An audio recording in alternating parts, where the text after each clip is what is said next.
नमस्कार दोस्तों किसी भी अपराध के बाद भी मानवता साथ ही मर नहीं जाती, वो जिंदा रहती है।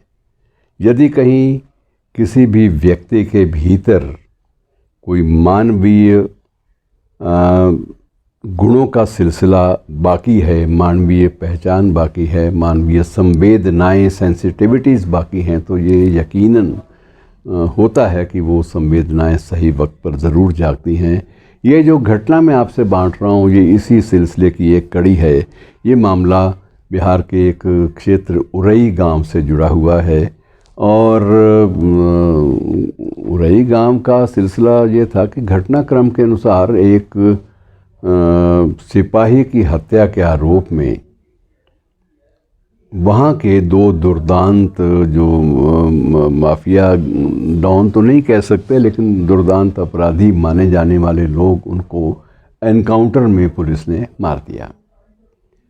अब एनकाउंटर के बाद कुदरती बात है, स्वाभाविक है कि एक हादसा है, और हादसे के बाद एक एनकाउंटर में एक मारे गए व्यक्ति की पत्नी और बेटी पुलिस अधिकारी के पास पहुंची कि साहब उसने तो पता नहीं क्या किया था, क्या नहीं किया, हमारा कोई सरोकार नहीं है, परिस्थिति ये है।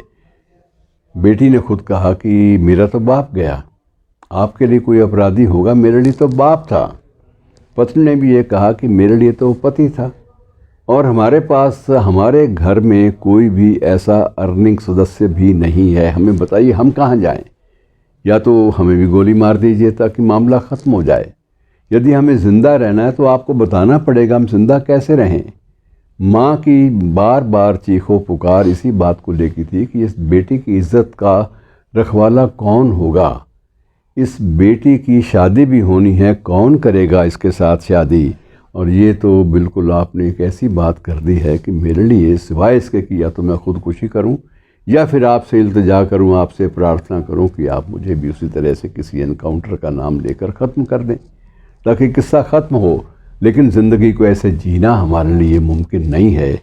और पुलिस अधिकारी बहुत सोच में पड़े, उनको लगा कि नहीं, ये एक ज़्यादती हमसे हुई है, और ज़्यादती तो इसलिए नहीं थी कि क्योंकि जिनको हमने मारा उन्होंने एक सिपाही की हत्या की थी, लेकिन मारा उनको एनकाउंटर में, और उसके बाद के परिणामों के बारे में हमने भी नहीं सोचा कि हमें अपराधियों के बारे में इतनी जानकारी नहीं होती कई बार। लेकिन अब देखा है मामला तो वाकई उन्होंने जांच भी की कि इनके घर में तो कोई आटा दाल का बंदोबस्त भी करने वाला नहीं बचा। जो लोग बचे थे वो भाग गए।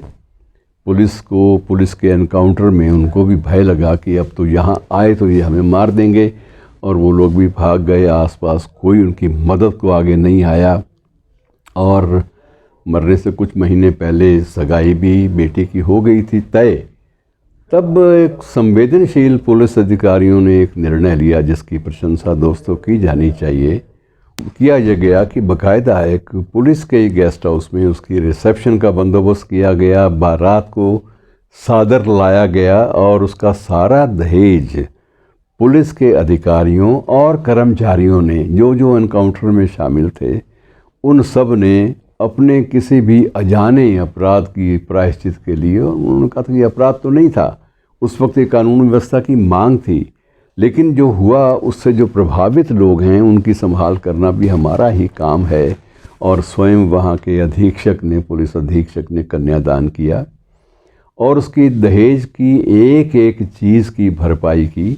सारा सामान वहाँ लाकर लड़की को अपनी बेटी की तरह से वहाँ से विदा किया गया। और मित्रों, ये एक दृश्य ऐसा था कि जिसको देखकर सबके रोंगटे खड़े हो गए, क्योंकि उन पुलिस अधिकारियों की जो पत्नियां थी, उनके परिजन और सिपाहियों के जो परिवार थे, वो सारे के सारे इस रस्म में शामिल हुए, और सब ने बड़े लाड चाव से उस लाडली को विदा किया। तो ये ऐसी घटनाओं का उल्लेख मित्रों ज़िंदगी में उम्मीद जगाता है कि सारे विपरीत हालातों के बावजूद कहीं ना कहीं इंसानियत, कहीं ना कहीं संवेदनशीलता वो कायम रहती है। धन्यवाद।